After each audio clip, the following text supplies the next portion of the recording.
એ દિવ્ય શક્તિ હતી. એને એવું કીધું હું ભગવાન નથી, પણ કંઈક એમાં એ શક્તિ કામ કરતી છે તો જ આજ આટલું બધું માણસો આવે છે, નકર કોઈ મૂર્ખ નથી આ જમાનામાં છે. અને કોઈ કોઈને હાટું રોકાતું નથી. રોકાતું હોય તો આજે આ જે કોઈ બેઠા છો મનમાં ક્યાંક ને ક્યાંક દર્શન કર્યા છે, કંઈક તો માગ્યું હોય છે. કોઈ એવું નહીં માગ્યું હોય કે હું દર્શન કરું છું મારા પાડોશીને સુખી કરી દેજે, એવું માગ્યું છે. માગ્યું હોય છે કદાચ પોતાના પરિવાર માટે માગ્યું હોય છે, બેન માટે માગ્યું હોય છે, ભાણેજ માટે માગ્યું, હા હું હારા હાટું માગ્યું હોય છે. પાડોશવાળા પાસે નહીં, કારણ કે પહેલો કામમાં પાડોશી આવે છે. સારો હોય તો માગ્યું છે. એમ પરમાત્મા એમ કહે છે કે તમે અહીં આવ્યા છો, આ ચેતના એવું કહે છે, જે આ દિવ્ય આત્મા છે એ એવું કહે છે કે અહીં તમે શું ઉદ્દેશથી આવ્યા છો મને બધી ખબર છે. તો માગીને જલીલ હું કામ થાવ છું? સમજાય કે તમે શું કામ માટે આવ્યા છો એ ખબર જ છે, છતાંય તમારું મન શું કહે છે કે એકવાર બાપુને મળી લેવીને કહી દેવી. તો બાપુ પાસે કોઈ ચમત્કાર નથી.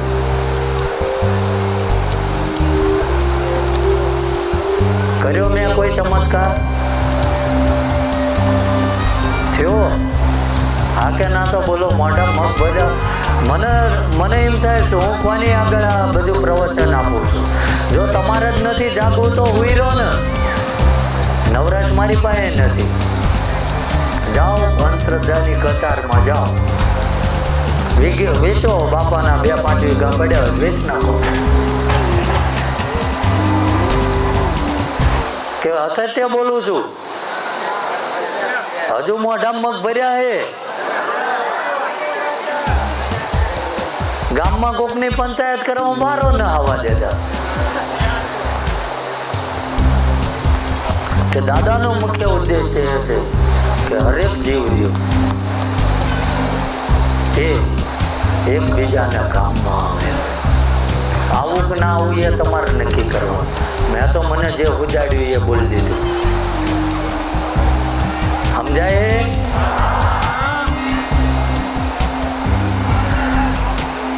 કે મુખ્ય ઉદ્દેશ એનો એ છે કે બને એટલા યુવા વર્ગ કે વડીલો કે વૃદ્ધો જે નશાના માર્ગે એટલે એક જ વસ્તુ બોલું છું, દારૂ, બીજું કંઈ નથી બોલતો.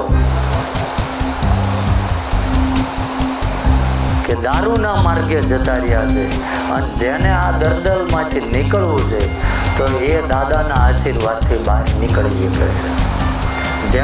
જેને એમાં આનંદ આવતો હોય અને એમાં જેનું સ્વર્ગ છે તો પીવો, તો અમને કોઈ વાંધો નથી. શરીર ખલાસ થશે તમારું થશે, પરિવાર બરબાદ થશે તમારો થશે. આમાં અમારા બાપાનું કશું જવાનું નથી. જાય છે તો કોના બાપાનું એ તમે નક્કી કરજો.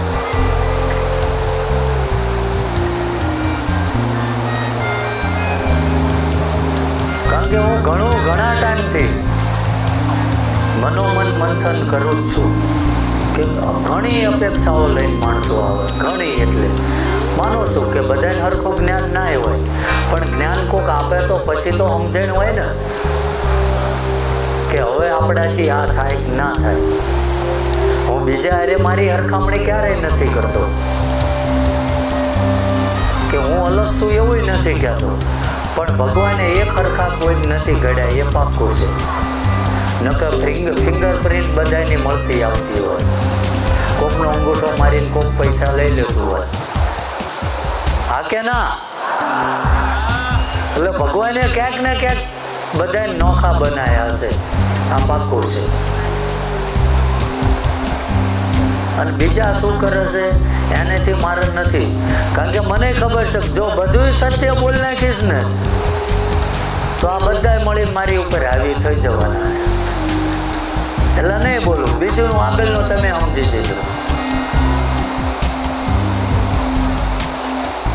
સમજાય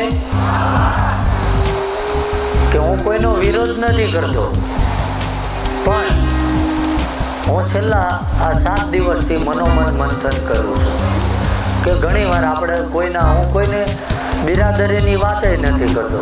ક્યાંક જેવી તો કોક આપણને એમ કે તમને ફલાણો ગ્રહ નડે છે, આવું જ ક્યાં છે ને, એના આટલા મંત્ર જાપ કરજો, એની ફલાણી વીટી પહોંચાડજો. તો એક બાજુ પરમાત્મા એવું કહે છે કે કોઈને તમે ના નડ્યા હોય, તમને કોઈ નડતું નથી, તો ભાઈ આપણે ગ્રહો નડવા ક્યાં ગયા હતા? જો આપણે ક્યારેય કોઈ રાહુ કેતુ નડ્યા હોય તો આપણને નડે. એટલે મને આ એક વસ્તુ ના સમજાણી હશે, આનો જવાબ પરમાત્મા પાસે હશે ને હું ખોજી લઈશ. ઘણા કહેતા હોય છે, અને એવું બન્યું છે, હું મારું નથી કહેતો, આ અંતરની મારી વેદના બોલે છે. પરમાત્મા કંઈક એવું ભીતરથી ભાવતો હોય છે તો બોલે છે કે ઘણી જગ્યાએ ઘણું એવું બને છે કે મારે બીજાનું ના બોલાય. આપણે જે ગામમાં કોઈનો વારો ના આવવા દેતા, પ્રસાદી લઈ લીધી ને બધાએ, તો ભાઈ ભૂખ્યો હું છું બોલવામાં તમને એની આળા થાય, અને તમારા હાટું જ બોલું છું. આમાં અમારો કોઈ રતિભર સ્વાર્થ નથી. સમજાય? નકર પેલા કહેવત જેવું છે કે ભૂતને પીપળો મળી રહે છે. તમારે જોવરાવું છે, તમારે જેવાય શેર છે, તમને મળી રહે છે.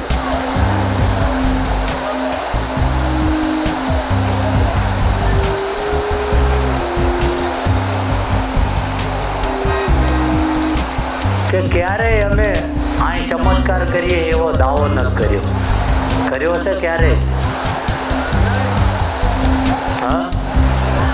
હા કે ના તો બોલો. જો ના સાંભળવું હોય મારી પાસે નવરાશ નથી ભલામણા. હા કે ના તો બોલો, તમને પૂછું છું.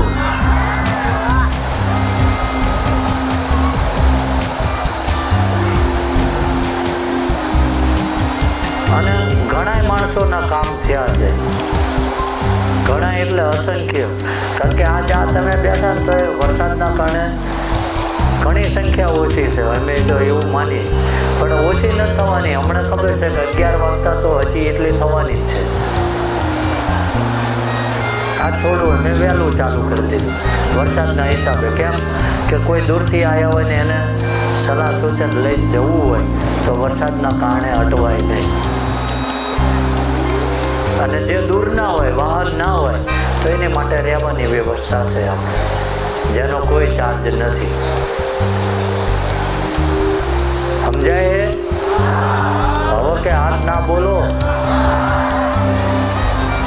પણ માણસો શું કરે છે, ક્યાં લઈ જાય છે, મારે એનેથી કોઈ લેવા દેવા નથી. મારો કોઈ અંગત નથી, મારો કોઈ શત્રુય નથી. સમજી લો. સમજાય? કે બીજા પાખંડ કરે છે ને અમે સત્યવાદી છીએ એવું નથી કહેતા.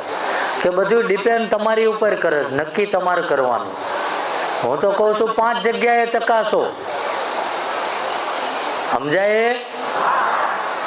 કે જો કોઈ આપણું મફત કામ કરે તો અહીંયા રોકાઈ જવું.